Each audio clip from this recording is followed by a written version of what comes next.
Assalamualaikum warahmatullahi wabarakatuh. Salam sejahtera bagi kita semua. Shalom, Om Swastiastu, Namo Buddhaya, salam kebajikan. Perkenalkan, saya Yesika Yanuarisa, merupakan seorang dosen pada program studi akuntansi Fakultas Ekonomi dan Bisnis Universitas Palangkaraya dengan kekhususan pada bidang keilmuan akuntansi sektor publik. Pada kesempatan ini, saya akan menjelaskan mengenai mata kuliah pengelolaan keuangan desa yang merupakan bagian kurikulum program studi akuntansi. Mata kuliah pengelolaan keuangan desa ini merupakan rumpun mata kuliah pilihan yang diprogramkan pada semester 7 dengan bobot 3 SKS. Mata kuliah ini diperuntukkan bagi mahasiswa yang telah menempuh mata kuliah wajib yaitu akuntansi sektor publik, di mana akuntansi sektor publik ini menjadi prasyarat untuk dapat menempuh mata kuliah pengelolaan keuangan desa. Dalam mengampu mata kuliah ini, teknik pengajaran yang digunakan adalah metode DIA, Delivery, Interaction, dan Assessment. Pertama-tama, saya akan menjelaskan deskripsi mata kuliah, capaian pembelajaran lulusan, capaian pembelajaran mata kuliah, dan teknik yang digunakan pada mata kuliah pengelolaan desa ini. Adapun mata kuliah pengelolaan desa merupakan rumpun mata kuliah pilihan pada minat sektor publik, sehingga mahasiswa yang menempuh mata kuliah ini dipersiapkan memperoleh wawasan, pengetahuan, dan kemampuan praktis dalam mempersiapkan diri untuk penulisan tugas akhir nantinya. Bidang keilmuan sektor publik, khususnya akuntansi sektor publik, merupakan salah satu alat informasi yang penting bagi pemerintah sebagai alat manajerial maupun sebagai alat informasi bagi masyarakat. Organisasi sektor publik ini dibutuhkan untuk menjamin bahwa pelayanan publik dapat disediakan untuk masyarakat secara adil dan merata, serta untuk memastikan bahwa pelayanan publik dilakukan sesuai dengan kebutuhan masyarakat. Nah, salah satu organisasi sektor publik di Indonesia, selain dari pemerintah pusat, pemerintah provinsi, pemerintah kabupaten, ataupun pemerintah kota, terdapat juga pemerintah desa. Pemerintah desa adalah kepala desa atau perangkat desa yang terdiri dari sekretariat desa, pelaksana teknis desa, dan kepala kewilayahan sebagai unsur penyelenggara pemerintahan desa. Merekalah yang akan bertugas untuk mengatur dan melaksanakan pemerintah di tingkat desa yang dikepalai oleh kepala desa dan dibantu oleh perangkat desa sebagai unsur penyelenggara pemerintahan desa. Pada pemerintahan desa inilah nanti penyelenggaraan urusan pemerintahan dan kepentingan masyarakat setempat dalam sistem pemerintahan Negara Kesatuan Republik Indonesia untuk mengatur dan mengurus kepentingan masyarakat setempat atau desa. Tujuan dari program mengenai tata kelola keuangan desa adalah memberikan manfaat kepada perangkat desa atau pengelola keuangan desa mengenai tata kelola keuangan yang benar dan keterampilan pembukuan pengelolaan keuangan seperti transaksi keuangan, prosedur penerimaan dan pengeluaran keuangan yang baik sesuai dengan peraturan yang berlaku. Hal ini menjadi penting sebagai salah satu mata kuliah yang diprogramkan pada program studi akuntansi Fakultas Ekonomi dan Bisnis Universitas Palangkaraya, dengan tujuan bahwa mata kuliah ini untuk memberikan wawasan, pengetahuan, dan kemampuan praktik kepada mahasiswa terkait berbagai konsep dasar pengelolaan keuangan desa, sehingga nantinya mahasiswa mampu menerapkan dalam praktik aplikasi sistem keuangan desa. Terdapat beberapa kemampuan mahasiswa yang diharapkan dalam mata kuliah ini yang dirumuskan berdasarkan capaian pembelajaran lulusan atau CPL program studi akuntansi. Dari capaian pembelajaran lulusan tersebut diturunkan menjadi capaian pembelajaran mata kuliah pengelolaan keuangan desa. Hal ini dilakukan agar mata kuliah ini dapat mendukung lulusan mencapai CPL sehingga sejalan dengan profil lulusan program studi Fakultas Ekonomi dan Bisnis Universitas Palangkaraya. Dengan mengikuti mata kuliah ini, mahasiswa diharapkan secara komprehensif mempelajari tentang bagaimana proses pengelolaan keuangan desa yang tertuang dalam capaian pembelajaran mata kuliah yang meliputi deskripsi pengelolaan keuangan desa, deskripsi peraturan perundang-undangan terkait pengelolaan keuangan desa, mahasiswa juga dapat memperbandingkan kedudukan dan struktur pemerintah pusat, pemerintah provinsi, kabupaten, kota, dan pemerintah desa itu sendiri. Mendeskripsikan kebijakan terkait keuangan desa, bagaimana ruang lingkup pengelolaan keuangan desa, memperbandingkan APBN, APBD, dan APB desa, serta mengaplikasikan sistem keuangan desa atau yang disingkat Siskedes. Nah, untuk mencapai CPMK ini, mahasiswa diberikan materi perkuliahan sebanyak 14 kali pertemuan, di mana dalam 14 kali pertemuan terdapat topik di setiap pertemuannya untuk dipelajari dan dibahas bersama. Terkait penugasan mahasiswa, di setiap akhir pertemuan perkuliahan, mahasiswa akan memperoleh penugasan secara mandiri dan penugasan secara kelompok dalam bentuk pemecahan masalah studi kasus. Berikut adalah 14 topik yang akan dibahas dalam mata kuliah pengelolaan keuangan desa. Topik pertama mengenai konsep dasar pengelolaan keuangan desa. Topik kedua, definisi, sejarah, dan kedudukan desa. Topik ketiga, ruang lingkup pengelolaan desa. Topik keempat, asas pengelolaan keuangan desa. Topik kelima, perencanaan dan penganggaran keuangan desa. Topik keenam, unsur-unsur anggaran dan pendapatan negara daerah. Topik ketujuh, pelaksanaan APB desa. Topik kedelapan, penatausahaan APB desa. Topik ke-9, dokumen penatausahaan APB desa. Topik ke-10, pelaporan dan pertanggungjawaban keuangan desa. Topik ke-11, laporan kekayaan milik desa. Topik ke-12, Siskedes, laporan realisasi pelaksanaan APB desa. Topik ke-13, Siskedes, laporan realisasi penggunaan APB desa. Topik ke-14, Siskedes, laporan program sektoral dan program daerah. Setelah kita mengetahui gambaran singkat mengenai mata kuliah pengelolaan keuangan desa ini, selanjutnya saya akan menjelaskan mengenai teknik pengajaran menggunakan metode DIA, yaitu Delivery, Interaction, dan Assessment. Pada bagian delivery, saya akan menggunakan bahan tayang seperti PowerPoint atau Keynotes. Terdapat pula case study atau studi kasus yang akan disajikan dalam artikel atau video yang akan dianalisis bersama dengan saya dan mahasiswa pada topik di setiap pertemuan, sehingga diharapkan efektif dalam menyampaikan topik mata kuliah ini. Pada metode interaction, saya menggunakan media WhatsApp group untuk berkomunikasi terkait teknis perkuliahan pada mahasiswa yang menempuh mata kuliah pengelolaan desa. Selanjutnya, digunakan pula Google Classroom sebagai media untuk berdiskusi dengan mahasiswa selain interaksi saat tatap muka langsung di kelas dan memanfaatkan beberapa fitur untuk mengunggah materi sehingga dapat dimanfaatkan mahasiswa dan mudah diakses terkait materi ajar dan sebagai alternatif untuk memberikan feedback terhadap penugasan mahasiswa.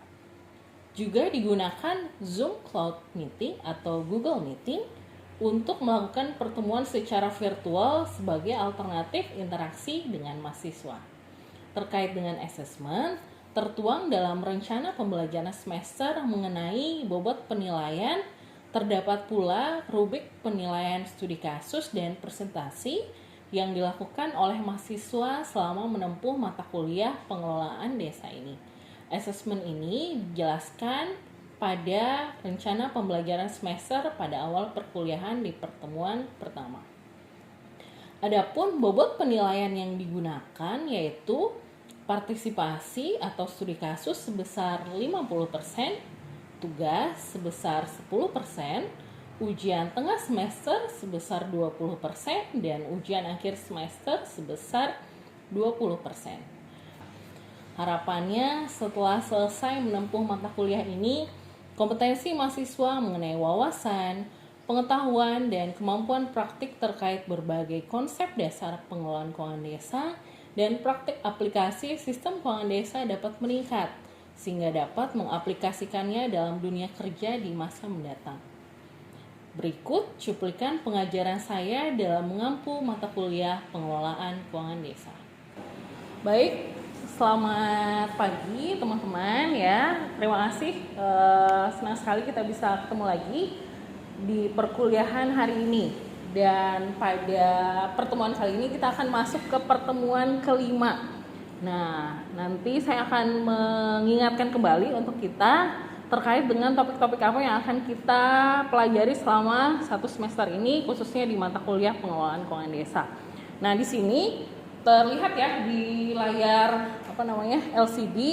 Jadi saya akan mengingatkan kembali untuk rekan-rekan bahwa di pertemuan sebelumnya, baik pertemuan 1, 2, dan 3 kan kita sudah mempelajari nih pengantar terlebih dahulu apa itu deskripsi pengelolaan keuangan desa dan kenapa itu penting untuk kita pelajari. Dan di pertemuan 4 di pekan lalu kan kita sudah pelajari nih tentang asas-asas dari pengelolaan keuangan desa. Nah, saya mau coba kita pemanasan dulu nih sebelum masuk ke pertemuan kelima.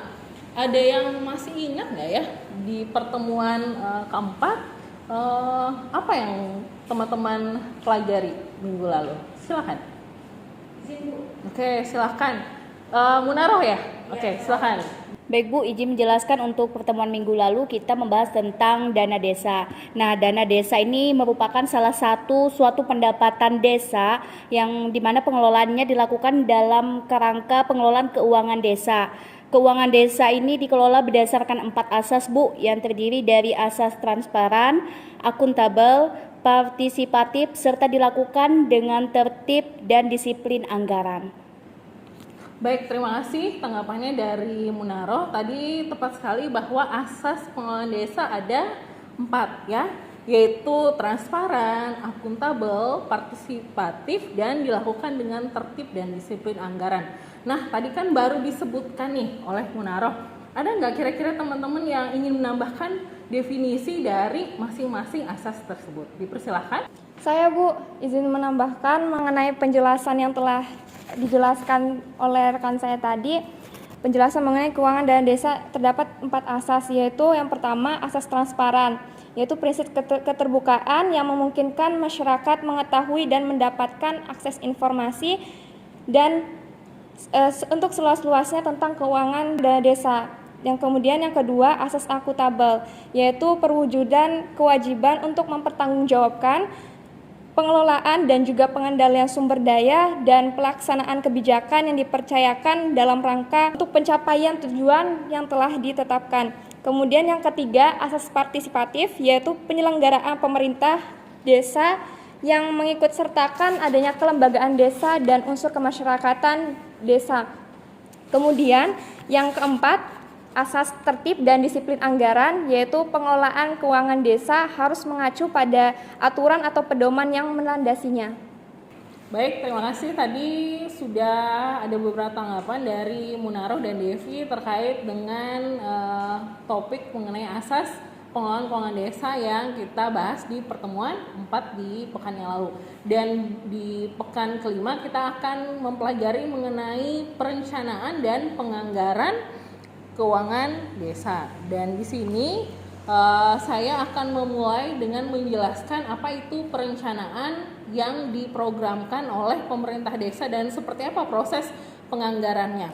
Baik, yang pertama kita akan lihat dulu apa itu definisi dari perencanaan. Seperti yang teman-teman bisa lihat di slide, di sini adalah definisinya dulu yang kita akan coba ketahui mengenai perencanaan pengelolaan keuangan desa. Apa sih perencanaan dan kenapa perencanaan itu menjadi salah satu hal yang paling penting atau bisa dikatakan ini adalah starting point-nya nih untuk pemerintah desa membuat satu program atau kegiatan dalam bentuk dia melayani nanti masyarakat yang ada di desanya itu. Di sini dikatakan bahwa perencanaan pengelolaan keuangan desa merupakan perencanaan bagaimana nanti pemerintah desa ini mengelola penerimaannya dia, apa nih yang akan menjadi pendapatan dari pemerintah desanya dan juga mengelola seperti apa pengeluarannya, belanja-belanjanya apa nanti yang akan disusun juga nih untuk dalam rentang waktu 1 tahun seperti itu biasanya.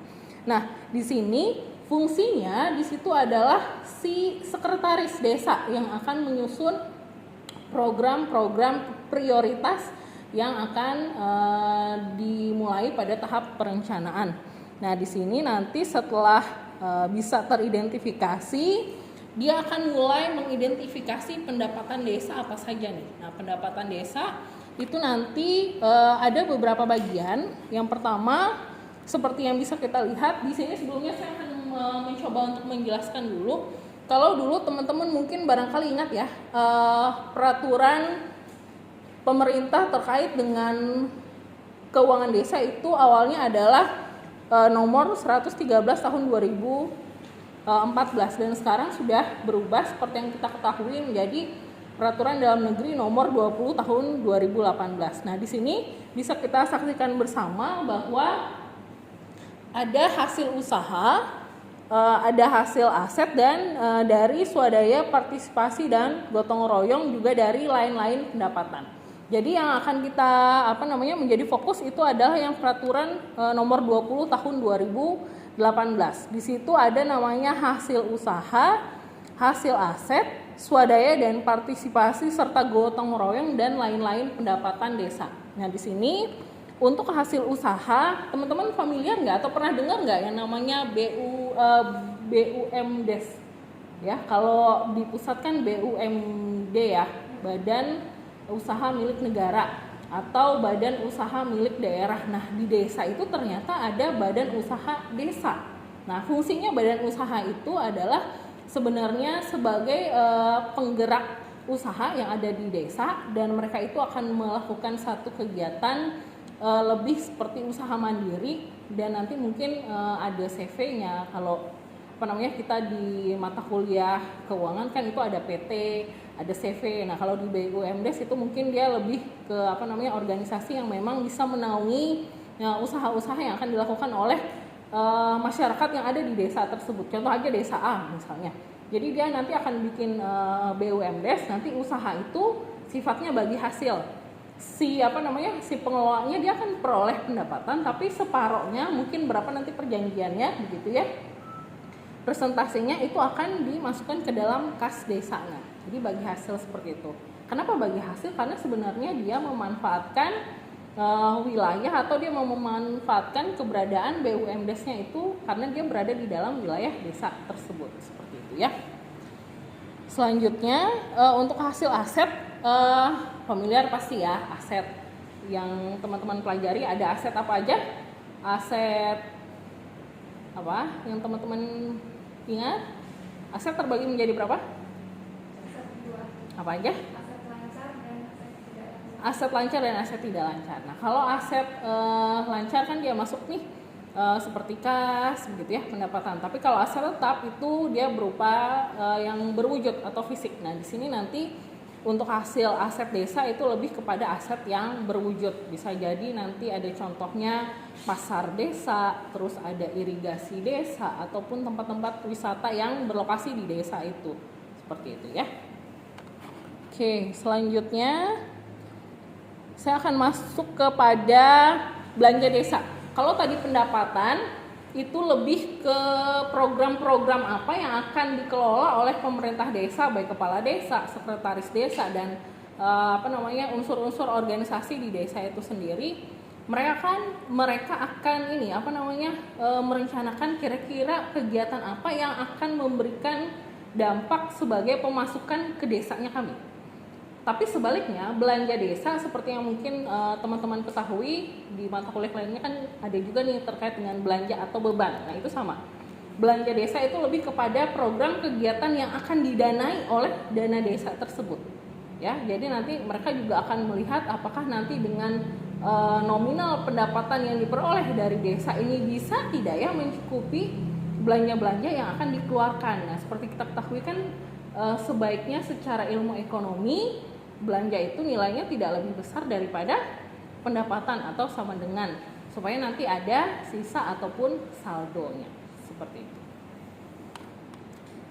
Oke, kalau belanja itu dia ada beberapa kategori.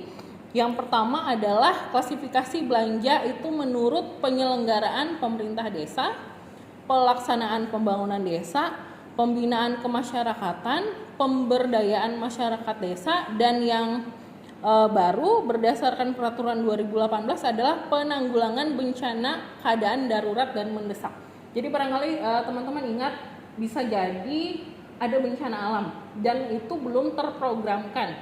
Sedangkan kadang pemerintah itu harus mengantisipasi nih, ada dana yang bisa digunakan untuk menanggulangi bencana, ataupun seperti kemarin COVID yang sempat terjadi, ada dana penanggulangan khususnya secara cepat untuk penanganan COVID di daerahnya. Nah, rekan-rekan, jadi nanti pemerintah desa dalam hal ini adalah sekretaris, dia akan menyusun yang namanya rencana kerja pemerintah. Jadi di dalam rencana kerja pemerintah itu dia akan mengakomodir semua aspirasi masyarakat desa, program-program apa saja yang diusulkan, kebutuhan dari desanya itu sendiri seperti apa, dan juga masukan-masukan dari masyarakat desa ataupun pemerintah desa ataupun stakeholders yang terlibat dengan desa itu, pendapatan ataupun potensi belanja apa yang nanti akan dituangkan ke dalam rencana kerja pemerintah desa, dan itu nanti akan sebagai salah satu program yang akan disahkan sebagai APBD desa. Nah, nanti selanjutnya setelah pendapatan dan belanja itu berhasil disusun, maka rancangan APBD desa itu sendiri nanti akan analisis lebih lanjut oleh pemerintah desa, dan selanjutnya akan dinaikkan ke struktur pemerintah untuk tahap pengesahan menjadi APB desa, seperti itu. Nah, selanjutnya saya akan membuka sesi diskusi dengan rekan-rekan di sini. Ya, saya berikan kesempatan untuk rekan-rekan yang ingin mengkonfirmasi kembali terkait dengan materi yang telah saya sampaikan terkait perencanaan dan penganggaran daerah. Izin bertanya, Bu. Sebelumnya terima kasih atas kesempatan yang telah diberikan. Perkenalkan, nama saya Grace. Dapatkah Ibu menjelaskan kembali mengenai beda dari jenis hasil usaha dan hasil aset yang menjadi bagian dari pendapatan hasil desa? Ya, terima kasih atas pertanyaan tadi dari saudari Grace ya. Nah, saya akan menanggapi. Jadi di sini tadi kan ditanyakan beda dari jenis hasil usaha dan hasil aset. Tadi saya ada sampaikan juga sebelumnya di materi hari ini, hasil usaha desa apa saja dan hasil aset. Tadi kalau hasil usaha desa dia bersumbernya dari BUMDes. Nah, di sini teman-teman bisa lihat ya seperti yang terdapat di slide. Jadi untuk hasil usaha dari badan usaha milik desa itu dia ada beberapa usaha. Yang pertama adalah usaha sosial, usaha penyewaan, usaha perantara, dan juga bentuk usaha yang sifatnya perdagangan. Jadi kalau di desa itu barangkali teman-teman yang pernah ke beberapa daerah, melewati beberapa daerah, ada barangkali usaha kecil seperti pengisian air minum. Nah, itu bisa jadi bentuk BUMDes-nya. Nanti tadi yang seperti saya sudah sampaikan juga, dari pendapatan yang diperoleh pengisian air minum itu dia sifatnya bisa bagi hasil, apakah berapa persennya untuk pemilik usahanya dan nanti beberapa persennya akan disetorkan menjadi pendapatan asli desa. Itu salah satu contoh untuk usaha sosial. Selanjutnya tadi untuk pertanyaan pertama sangat bagus sekali ya dari saudari Grace. Saya membuka kesempatan lagi kepada rekan mahasiswa yang ingin barangkali mengutarakan pendapat ataupun memiliki pertanyaan lebih lanjut terkait dengan topik hari ini. Saya persilahkan. Izin menambahkan, Bu, untuk menambahkan jawaban dari Grace, untuk hasil aset desa antara itu ada tanah kas desa, pasar desa, sewa tempat di pasar, tempat pemandian, jaringan irigasi, dan hasil aset lainnya sesuai dengan kewenangan berdasarkan hak asal-usul dan kewenangan lokal berskala desa. Terima kasih kepada saudari Grace, dan tambahan ataupun juga komentar tadi dari saudara Ahyar terkait dengan hasil usaha dan hasil aset desa. Nah, selanjutnya kita akan masuk ke dalam penjelasan mengenai analisis studi kasus yang terkait dengan perencanaan penganggaran pengelolaan keuangan desa. Dalam hal ini studi kasus yang akan saya jelaskan mengenai pembangunan pedesaan di Desa Cintamulya yang ada di Kabupaten Jawa Barat. Nanti di sini rekan-rekan seperti di pekan yang lalu akan terbagi ke dalam kelompoknya masing-masing dan kita akan mencoba mengidentifikasi terlebih dahulu kasus apa yang akan menjadi pembahasan kita di pertemuan kali ini dan juga nanti itu akan menjadi penugasan untuk di pertemuan yang akan datang. Oke, bisa disimak bersama. Di sini saya akan memberikan pendahuluan mengenai pembangunan di desa. Seperti yang kita ketahui bahwa Undang-Undang Nomor 25 Tahun 2004 tentang Sistem Perencanaan Pembangunan Nasional, di situ wajib pemerintah, baik pemerintah pusat, pemerintah daerah dan pemerintah desa untuk memprogramkan hal-hal apa saja yang menjadi keperluan desa, dan di sini kita akan melihat seperti apa di Desa Cintamulya. Di sini ada profil dari desa tersebut. Nanti saya akan membagikan di dalam classroom, teman-teman bisa mengakses ya materi terkait studi kasus ini dan akan coba dicarikan pemecahan masalah terkait dengan permasalahan yang ada di dalam Desa Cintamulya. Di sini ada profil desa terkait dengan potensi sumber dayanya dan batas wilayah. Lalu juga ada jumlah penduduk serta mata pencahariannya. Selanjutnya kita masuk ke permasalahan yang terjadi. Nah, di sini ada beberapa permasalahan yang muncul di masyarakat. Yang pertama adalah komponen yang terkait dengan lingkungan. Nah, di sini nanti banyak warga yang masih melakukan aktivitas yang seharusnya dilakukan di dalam rumah masing-masing. Juga masih banyak sampah ataupun rumah tidak layak huni yang ada di Desa Cintamulya. Juga ada komponen terkait dengan ekonomi, usaha kecil yang tidak berkembang di desa tersebut, dan kita akan mau lihat kenapa ya ternyata di desa tersebut masih saja ada masalah-masalah ini. Seperti itu. Selanjutnya ini komponen terkait dengan aktivitas sosial. Ini masih banyak warga yang belum mencapai pendidikan dasar. Seperti yang kita ketahui, pendidikan dasar dari tingkatan sekolah dasar, sekolah SMP, SMA gitu ya. Lalu mungkin nanti di perguruan tinggi. Nah, di desa ini belum mencapai ke minimum pendidikan dasar. Nah, kita akan identifikasi mengapa nih di desa ini masih saja terkendala untuk bidang pendidikan. Lalu kondisi yang ideal itu terciptanya atau terfasilitasi masyarakat yang kurang mampu karena adanya beberapa tekanan baik secara lingkungan, ekonomi, dan sosial. Lalu ini adalah kita masuk ke analisis permasalahan. Rekan-rekan bisa simak bersama di sini. Tadi permasalahannya yang pertama adalah di bidang kesehatan, seperti masalah yang disampaikan di awal. Selanjutnya ada masalah di bidang pendidikan tadi ya, minimal pendidikan dasarnya tidak tercapai. Lalu juga ada permasalahan di bidang ekonomi, itu banyak warga yang kurang mampu dan tidak bisa menjalankan usahanya. Nah, selanjutnya juga ada permasalahan di bidang lingkungan, ini ada ketidakpedulian terhadap lingkungan dan kurang pemeliharaan terhadap lingkungannya. Selanjutnya nanti ada kebutuhan apa saja yang diperlukan oleh masyarakat dan potensi apa saja yang dimiliki oleh desa tersebut. Nah, ini adalah tugas yang akan nanti rekan-rekan bersama diskusikan kembali dengan kelompok. Ya, silakan jika ingin menggunakan classroom untuk kita berdiskusi kembali, dan di situ nanti saya akan tautkan materi ajar di pertemuan hari ini dan juga penugasan studi kasus yang akan menjadi tugas pekan ini bagi rekan-rekan semua. Jika tidak ada pertanyaan ataupun komentar lebih lanjut untuk perkuliahan di pertemuan kelima, saya akhiri. Terima kasih. Demikianlah cuplikan pengajaran saya dalam mengempu mata kuliah pengelolaan keuangan desa. Terima kasih.